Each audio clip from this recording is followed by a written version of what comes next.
Little House in the Big Woods, Chapter 3, Part 2. The Story of Pa and the Voice in the Woods. When I was a little boy, not much bigger than Mary, I had to go every afternoon to find the cows in the woods and drive them home. My father told me never to play by the way, but to hurry and bring the cows home before dark, because there were bears and wolves and panthers in the woods.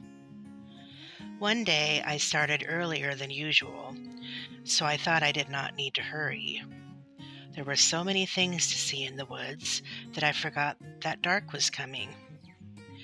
There were red squirrels in the trees, chipmunks scurrying through the leaves, and little rabbits playing games together in the open places. Little rabbits, always have games together before they go to bed. I began to play I was a mighty hunter, stalking the wild animals and the Indians. I played I was fighting the Indians until the woods seemed full of wild men, and then all at once I heard the birds twittering, "Good night." It was dusky in the path and dark in the woods. I knew that I must get the cows home quickly, or it would be black night before they were safe in the barn, and I couldn't find the cows. I listened, but I could not hear the bells. I called, but the cows didn't come.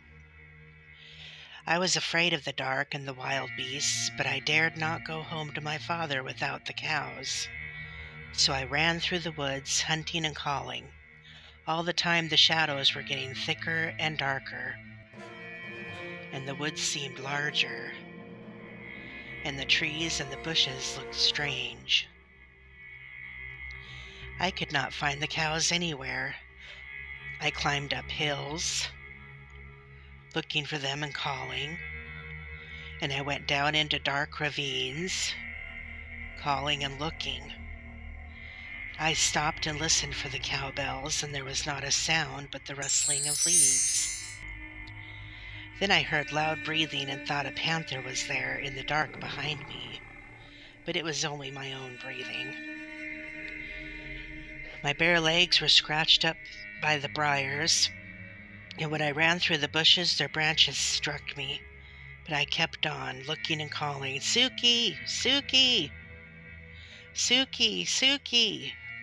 I shouted with all my might, "Suki!" Right over my head, something asked, "Who?" My hair stood straight on end. "Who? Who?" the voice said again, and then how I did run. I forgot all about the cows.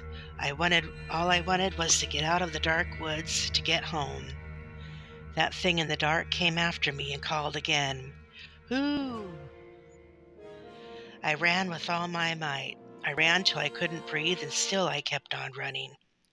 Something grabbed my foot, and down I went. Up I jumped, and then I ran. Not even a wolf could have caught me. At last I came out of the dark woods by the barn. There stood all the cows, waiting to be let through the bars. I let them in and then ran to the house.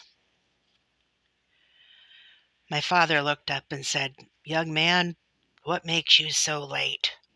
Been playing by the way?" I looked down at my feet, and then I saw that one big toenail had been torn clean off.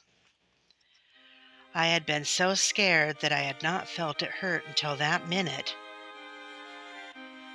Pa always stopped telling the story here and waited until Laura said, "Go on, Pa, please go on."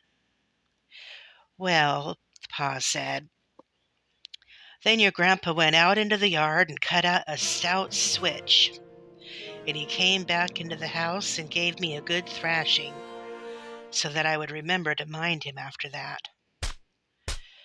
A big boy 9 years old is old enough to remember to mind," he said. "There's a good reason for what I tell you to do," he said, "and if you'll do as you're told, no harm will come to you. Yes, yes, Pa, Laura would say, bouncing up and down on Pa's knee. And then what did he say? He said, "If you'd obeyed me as you should, you wouldn't have been out in the big woods after dark, and you wouldn't have been scared by a screech owl."